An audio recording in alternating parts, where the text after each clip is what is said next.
Welcome to the Public Safety Innovators Podcast.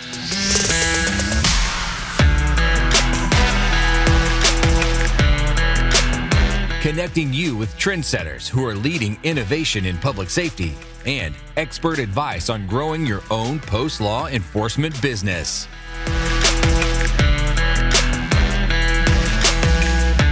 And now, your host, Adam Wills.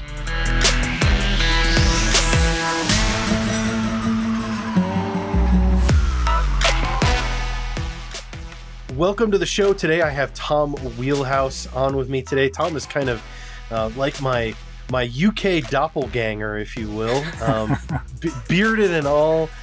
He is a former UK police officer and in his post-law enforcement career as the founder of Mightify, has dedicated his time to helping law enforcement officers transition out of their law enforcement career and either into other careers or into entrepreneurship. And so obviously we're very similarly aligned in our goals and what we're trying to accomplish. And so it's excellent. It's quite an honor to have you on the show, Tom. Thanks for joining us. No, thank you. My pleasure. And just to confirm for those listening, you don't have to grow a beard when you leave the police. I know we both have, but it's not compulsory. I disagree. I think you do. I think you do have to. Just because, all those years of pent up non-bearded time, you have to catch up for lost time. Yeah, maybe make a stand about it. Say no to shaving. Yeah. Well, thanks for coming on. I want you to tell us a little bit about Mightify and how you came to form Mightify, how that became an idea, and what you're doing with Mightify right now.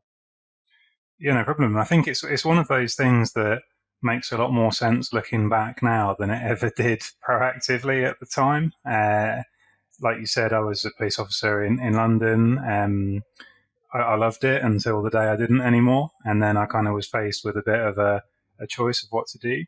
And I made the choice to leave, but I didn't really know what else I was going to do. There was no exit slope at all. It was just a precipice to jump off the end of.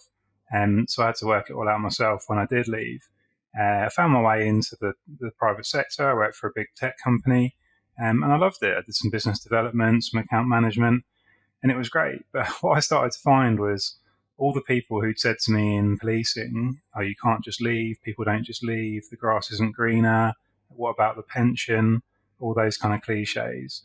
They started to become all the people who were calling me and saying, oh, so you can leave and it can work. Have you got any jobs going? And that kind of sparked something in me, alongside the fact that I'd found, just through trial and error really, that working in a big corporate wasn't really for me, because I'm not kind of money driven first and foremost. I wanted to help people, and I probably hadn't ever admitted that to myself when I was in the police, as weird as that sounds. So I decided the people I would help would be me a couple of years before that, the people who were in the police, really good people, really skilled. They didn't really know where the best outlet for their skills and their drive was. So I decided that would be my outlet, and that's what Mightify was, just to look at those people as a whole in a way that wasn't being done and say, right, what do you need to thrive? Whether that's your career, whether that's your health, whether it's your sort of personal development, what's kind of holding you back? What can we bring you that will actually let you kind of unleash your power on the world? And I think there's, across the world, just this huge untapped talent pool there in all services, in whether it's military, policing, emergency services, paramedics, firefighters, who do incredible things but are too modest to ever tell anyone, so end up talking themselves out of brilliant opportunities. So that's the kind of the problem we're trying to solve, or the power we're trying to unlock, really, piece by piece. Yeah, it's interesting to me just how many similarities there really are between U.S. law enforcement and UK law enforcement, in as far as the mindset that's kind of baked in, right? And so what that tells me is that this mindset must transcend not just the U.S. and the U.K., but I mean it's got to be similar across the board around the world in other countries that have modern police forces, like Canada and Australia and Italy and France, right? In fact, there's another guy that I've talked to recently that is trying to accomplish the same thing you and I are doing in France. And so it's really interesting to me, and I don't understand why there's this mindset in law enforcement that uh, this is the only thing that we can do. And once you're in law enforcement, you're just kind of stuck there. And you mentioned that mindset, that frame of thought about, well, there's the pension, right? And you've got to stick around for the pension. I can't tell you the number of guys that I talk to that will tell me, well, I've got 5 more years to go, but they're miserable. They're miserable, and they're talking about how much they hate the job, how much they hate getting up to go to work every day, but they're just sticking it out to get their last 5 years. And I think the circumstances are different for each person, but what I want people to realize is that you don't need to box yourself into that, right? There might be an opportunity that is actually better for you than sticking it out that last 5 years, right? The last 3 years that I've been in business, since I left my law enforcement career, started my own business, I make far more now than what I could have in my law enforcement career. And I've had far greater impact on my retirement than what I would have if I had stayed in law enforcement. And so for me, it was a better investment to leave and start my own business. And I think that reality can be the same reality for others that are out there. I think you hit the nail on the head, and I like the fact that you use the word investment to talk about it, because I think people get so boxed into that idea, like you said, of right, well, if I stick it out for another 10, 15, 20 years, I get given this golden opportunity to put, in the UK at the moment, 14% of my monthly or my annual earnings into a pension that will give me X may or may not give me X when I'm 55. Okay, great. What if you invested your 60 hours a week, your drive, your skill set, and all the rest of it in the next 20 years of doing something else? Actually, the return on investment could be much, much larger. And I think the other thing that has come up for us a lot here is that the cat's out of the bag a little bit on this idea of job security. And I think people as you mentioned, would always used to have said, yeah, but the police is kind of a job for life. And you've probably been told this being a business owner. Yeah, but secure, isn't it, being a police officer? Well, is it? Because you and I don't have to go and tell anyone if we get a speeding ticket. We don't have to get permission to, start a business. We don't have to get permission to have Christmas Day off or anything like that. And actually, God forbid we were in a bar fight and we punched someone or something justifiably, we wouldn't lose our career and livelihood over that. But actually, as a police officer, for a lot of good reasons, you sign up to a different set of standards. And actually, that job security isn't quite as cut and dry as people think. So, yeah, you and I both know it's been a tough 18 months for anyone entrepreneurial, small business owner. Of course it has. But actually now we have the total freedom to kind of bounce back from that, whereas people in policing have spent the last 18 months in a pandemic giving more and more than ever. And are they going to get anything extra to show for that? Not really. It's just, thanks very much, but as you were. So you're absolutely right. And I think also it's just been the barriers to entry for doing your own thing, whatever that is, have never been lower. So actually you don't necessarily now have to go and spend 4 years doing a conversion degree to get into a new field, because the world understands that people change careers. Or, if you want to start a podcast or a drop shipping business or any number of things, actually, you don't need that much as a kind of initial capital to do it. I'm not saying it's easy, I'm not saying that at all, but I think, those days of, actually, I want to change careers, it's going to take me 10 years to retrain and start over. It's just not true. And I think a lot of people talk themselves out of leaving the police because they feel that if they do, they'd have to start day one, square one, at the bottom of another industry. And that's just not the case anymore. And it really shouldn't be. So I think you're right that lots of those things that maybe a generation ago were true aren't anymore. And the fence around policing for people's careers is actually mostly kind of an imagined one rather than the real one that some people think it is. Yeah, I feel like, quite honestly, our law enforcement agencies, like from an administrative standpoint, they really don't do enough to um, set us up for different opportunities, right? So to help, like the military helps military veterans transition out of the military, but we don't do that in law enforcement. And when you look at it in that way, it's almost kind of looking at it like an abusive relationship, right? It's almost like this, I've got to keep this stuff, like this is the only thing you can do. You won't make it anywhere else. You're not good enough to do anything else. So you may as well just stick it out. Right. And it almost feels like that abusive relationship. How do you think we start to create a paradigm shift in that, to get law enforcement agencies to recognize that? Personally, I believe it's actually a good thing. It's a positive thing for law enforcement agencies to help cops transition, right? Because if they're not happy, if people are miserable coming to work every day, then they're not giving you their best effort. Those are the ones that are going to end up with internal affairs investigations. They're going to make poor decisions. And so it's really in a law enforcement agency's best interest to give its officers a healthy option to transition out. Would you agree with that? 100%. You're absolutely right, and it's a really interesting tightrope act that I find myself walking every day at the moment. Because 5 years ago, when I started doing this, I'd go to police departments and police chiefs, and I'd say that kind of exactly what you just said, and they'd look at me with suspicion, and they'd say, "All you're going to do is encourage all our best people to leave and go and get better paid jobs elsewhere." And I'd say, well, no, I'm not. But at the same time, that's happening. You can't pretend that's not happening, whether it's me who hires them or, coaches them or not. That's going to happen. So actually, in the meantime, what are you going to do to make your police force, your agency, a good place to work, first and foremost, because that's part of the deal. Then secondly, if people are going to leave, what are you going to do to help them do so in a way that means they might want to come back in 3, 5, 10 years' time with a whole new skill set, a whole new set of perspectives? Because what happens at the moment is people leave, and do they ever come back? Not in the UK. They leave, they go and they see this other world.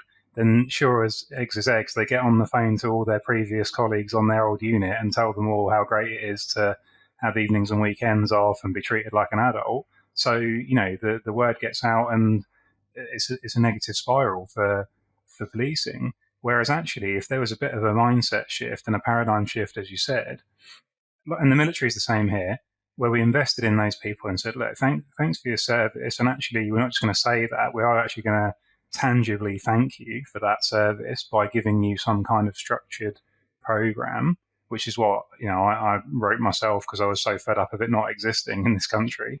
And those people then might say, do you know what, the police in London or Birmingham or Manchester gave me 10 years of brilliant experiences, skills I'd never have got anywhere else. I want to go and now do something different because my family life says so, or because I've just reached the kind of natural point where I'm ready for a new challenge. But do you know what, in 10 years' time, maybe I'll come back a better leader, a better cop all round. And I would be now, having had 6, 7 years now of being an entrepreneur, working in a big business, finding out all kinds of other things. If I went back now, I would be, not a totally different person at all, but I'd probably be twice the police officer I was when I left. But I'm not, realistically, I'm not going to go back, however much I've considered it for altruistic reasons and because I still care about it, because there's no mechanism for me to go back easily for a start. And also there's no mechanism to recognise the things that I've learned since.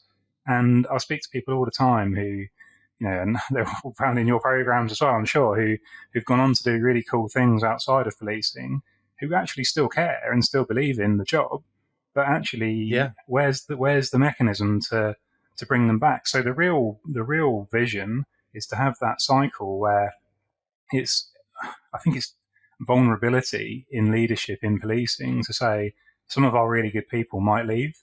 But actually, do you know what? If we treat them well enough, maybe they'll come back and help us out even more in the future. Because the more we do this kind of, like you said, put a big fence up and go, right, you signed up for it, you can't leave, no one else will want you. Everyone loses out of that.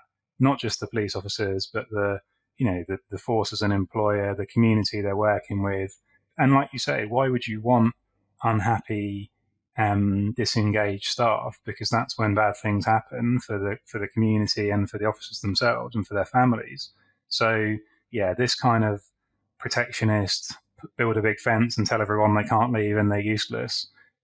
I mean, those days were over 100 years ago, hopefully, but they're certainly over now, and people are seeing through it, especially now that the word's out as well, or the conversation is open around mental health and trauma and well-being and the impact of what being a police officer does to you and your family. So there's also an argument, just like in the military, about rotating people in and out, because otherwise, when do you ever decompress? When do you ever get a chance to be in a kind of a less hostile environment? So you're absolutely right. And I think it just takes that vision at the right levels to be vulnerable and open to that, and not to just say, well, basically you signed up for it, tough, and if you want to leave early, that's your problem, because that's medieval, really, as kind of organizational culture goes, I think.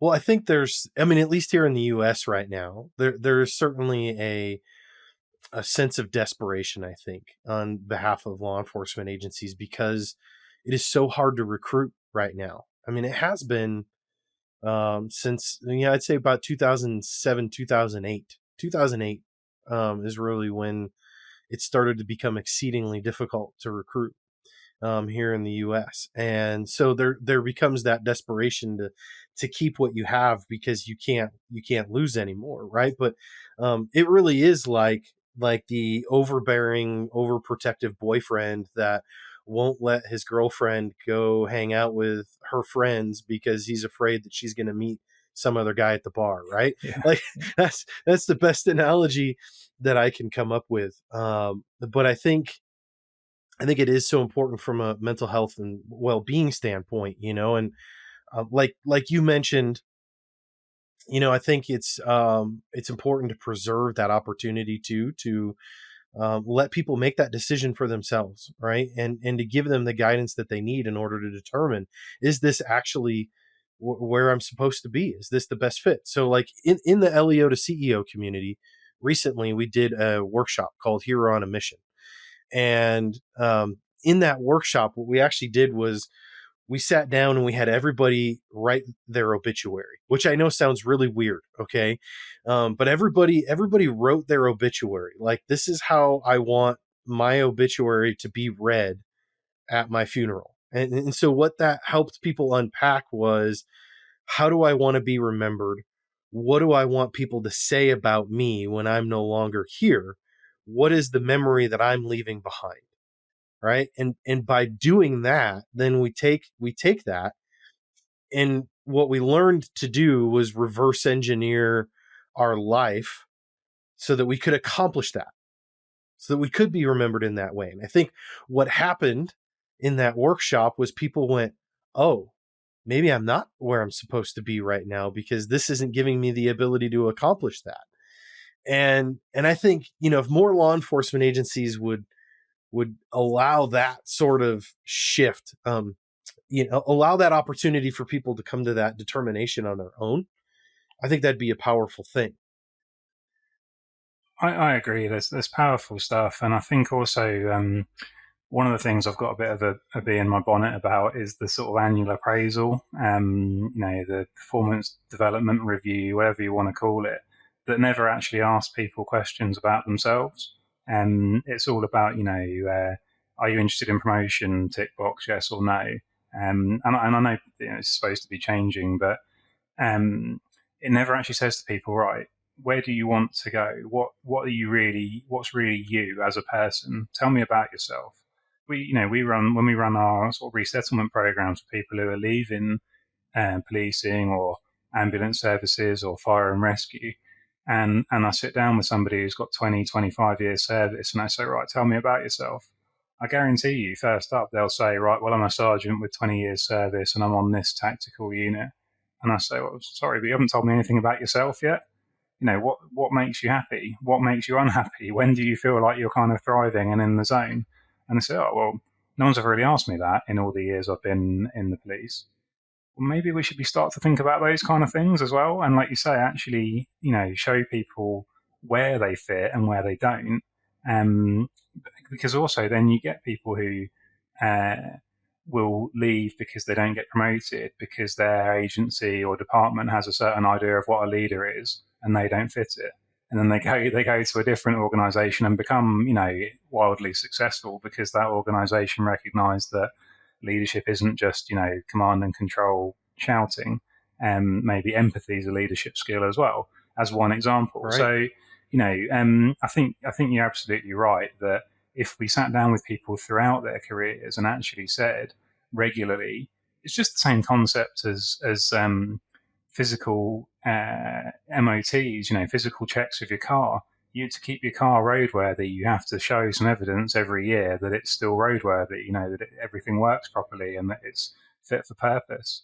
Actually, where's the sort of annual or 6 monthly or 3 monthly check that officer goes through that says, other than, okay, they reclassify their shooting or their technical skills, but actually, where's the check that says to them, are you actually happy still?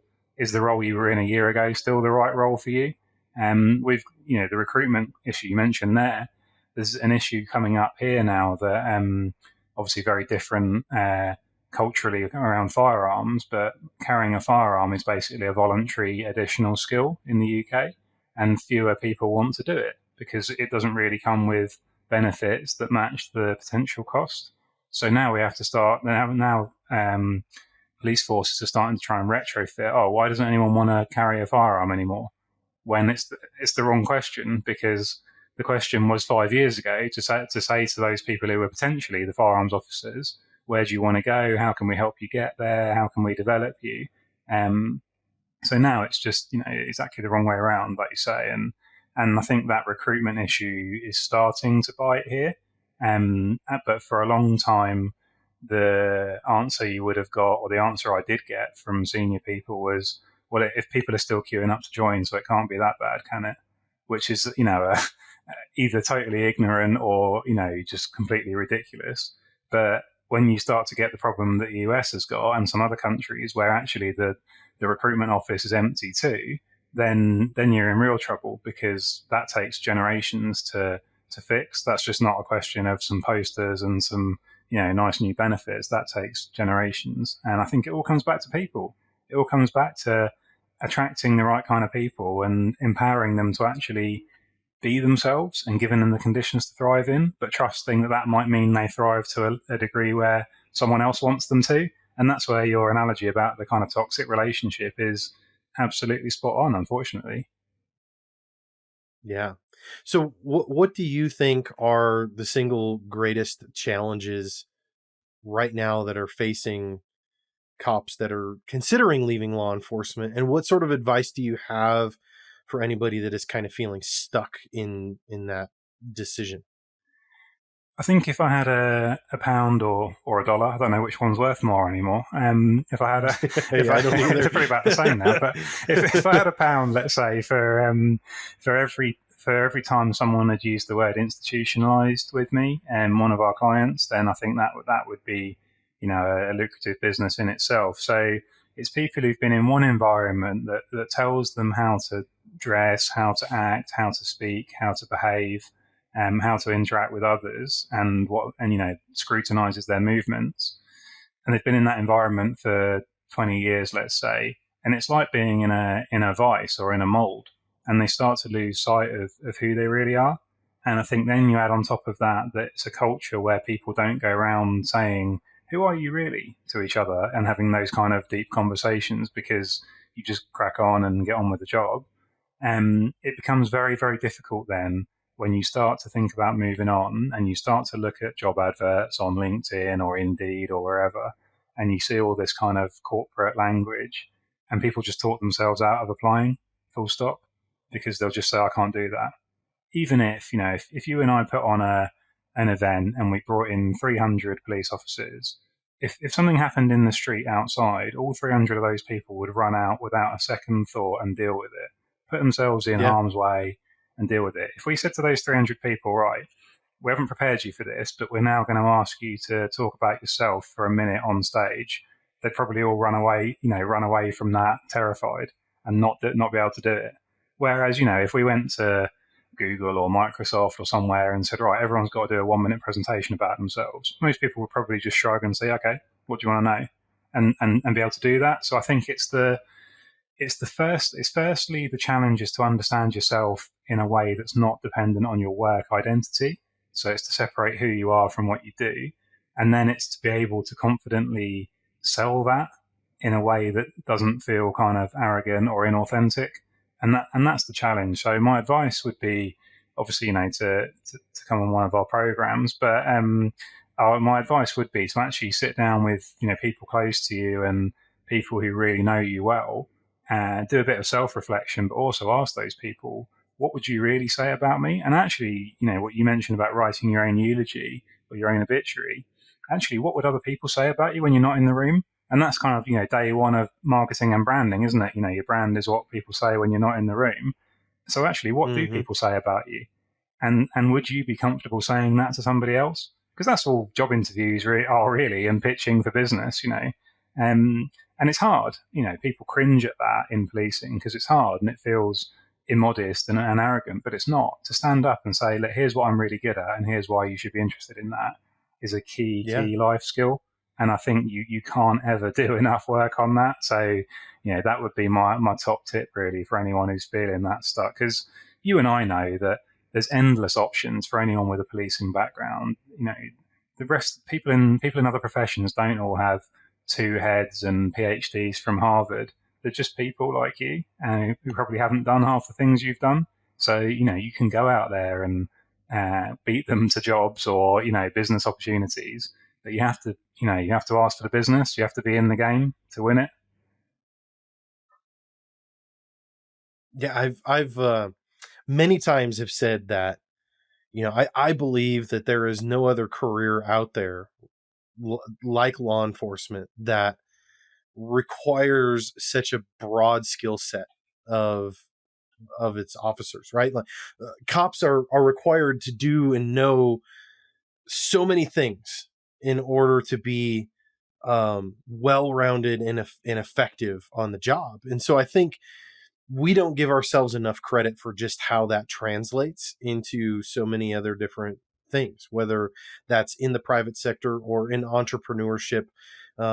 We just don't give ourselves enough credit. We kind of box ourselves in and say, well, how do I translate 4 years of hunting fugitives to something in the private sector or to running my own business? And truthfully, there are direct correlations. It just takes the time to sit down and have a mindset shift to be able to unpack that a little bit further. And we actually talked about that just a few episodes back in episode 45 with Amanda Lewis, where we talked about how to translate your law enforcement experience into entrepreneurial and private sector experience. And so I think that really is an important mindset shift to accomplish and be able to give yourself the credit that you deserve in understanding that you can apply those skill sets in many different areas. Absolutely. And one of the challenges I often set people we work with is I say, right, think about one shift that was particularly challenging or where you really achieved something, or even one operation or one incident. And I challenge you now to, recount that without using the words police, suspect, arrest, or any of those words, and try and explain it to someone a bit like in the office, when he says, explain that to me like I'm 5. Explain what you did today to your 5-year-old niece or nephew in terms they understand, and you'll see that actually, managing a team of police officers is no different to managing logistics. It's no different to sales. It's no different. They're just moving parts with some risks and some challenges and some, not enough resources and all those things. So actually, sales is the classic one, right? Everyone always says, I couldn't do sales. We don't have any sales skills. But you can get somebody who doesn't want to talk to you to give up their liberty without a fight. Right. If that's not a sales conversation, I don't know what is. And especially over here, where all we've got is, asking nicely because we haven't got, we haven't got the firearms and stuff most of the time. So, but you do, right? Every single police officer who gets past day one of the academy has got incredible communication skills. And I've never Yeah. been in a business environment where that wasn't the number one key to success. Yeah. I agree with you 100% on that analogy too. So I'll give a bit of a shout out here on the show to Pat Welsh, because Pat Welsh is a member of the LEO to CEO community, and he asked during one of our community meetups, he actually mentioned that sales was something that he felt like he was struggling with. Sorry, Pat, to call you out here on the air, but he mentioned that to me, and I told him the same thing. I said, well, Pat, did you feel like you could, were you able to talk people into putting on handcuffs? Well, yeah. Okay. Well, that's a sales conversation. Yeah. And there was kind of like this light bulb moment that went off, and he said, yeah, okay. Yeah, I guess you're right. So I agree 100% with that analogy. If you can, real quick, because we're running short on time here, I would like to know, what would you say is the single biggest challenge that you faced in your own transition out of law enforcement? Not knowing what I was actually capable of, and settling for less, because people had told me so much on the way out that no one else would want me, and I couldn't do anything else beyond, I don't know, drive a truck or be a security guard. So I think, yeah, having someone to believe in you, or having the belief in yourself, is the key. Excellent. Well, do you have any final thoughts that you'd like to share before we close out? I think just to say that, you said at the top of the episode that this is happening across the globe, but what's also happening across the globe is people are finding incredible new ventures, whether it's, another career, whether it's their own business, something in between. So there's nothing out there to stop anyone who listens to this going and finding the right thing for them too. If the right thing for them is to stay in the police and become the best police chief their region's ever seen, do that, please, because we want good people to be in law enforcement too. Yes. But if the right thing for you is somewhere outside that, whatever it looks like, just go for it. And reach out to Adam, to me, to anyone else that's in this whole network of us who've been through it. Learn, get feedback, keep pushing forward, and it can be done. And it's not being done by anyone who's got some magic potion that you haven't. It's just being done by people who don't give up and find a way to harness their skills and sell them, basically. So if that isn't kind of a cheesy enough 30-second roundup for you, Adam, I don't know what is, but it's true, and I believe that, and I'll happily stand in front of a room of hundreds of kind of grizzled cops and say that, whether they laugh at me or not. So it can be done. It's being done all the time, and it can be done by you too. Yeah, I think that was an excellent way to sum it up. And thank you for clarifying too that we're not trying to encourage everybody to leave law enforcement, right? Like, we need to have good cops. And so by all means, man, we want to keep good cops on the job, but what we want to do is, if there are people out there that feel like it's not the right fit for them anymore, and they're just holding on because they think that they're waiting for that pension or whatever other thing it may be, we want to encourage people to know that there are other options, and we want to be able to help with that. So thanks for mentioning that, Tom. Why don't you go ahead, and do you have anything you want to plug? Can you let everybody know where to find you and how to connect? Just send us out with that, if you would. Yeah, of course. So where people can find me is all the usual social media platforms: LinkedIn, Facebook, Instagram, Twitter. You can just Google Tom Wheelhouse or Mightify. Both of us are fairly rare, so you'll find me. All the stuff we do is on our website. If you're a police department and you think you could be doing more to support your officers, we can help you with that. If you're an individual cop who thinks there's more out there for you, we can help you with that, online, in person. We care, we get it. I've been there myself, my whole team's been there themselves, and we've done it for lots of people like you. So please reach out. I always say there's no such thing as a stupid question. Lots of people have got close, but no one's managed it yet. So any question you've got, anything you really want to know about the transition, my inbox is open, and please reach out. Awesome. Well, thanks for being on the show, Tom. It was a great interview. You dropped lots of really good information here, so thanks again.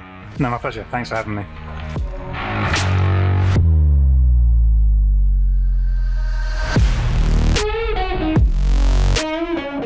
Hey, thanks for sticking around till the end of the show. If you enjoyed this episode, please consider leaving a review at psi.chat/review. I would love to hear your feedback, and it will also help other public safety innovators like yourself find the show. Be sure to check out the show notes for this episode. Just go to psi.chat, click on episodes, and search this episode number, and you'll find all the links, descriptions, and resources we talked about. And if you haven't already, make sure you subscribe, and you'll be notified when the next episode is live. Thanks again for tuning in, and I'll catch you guys on the next episode.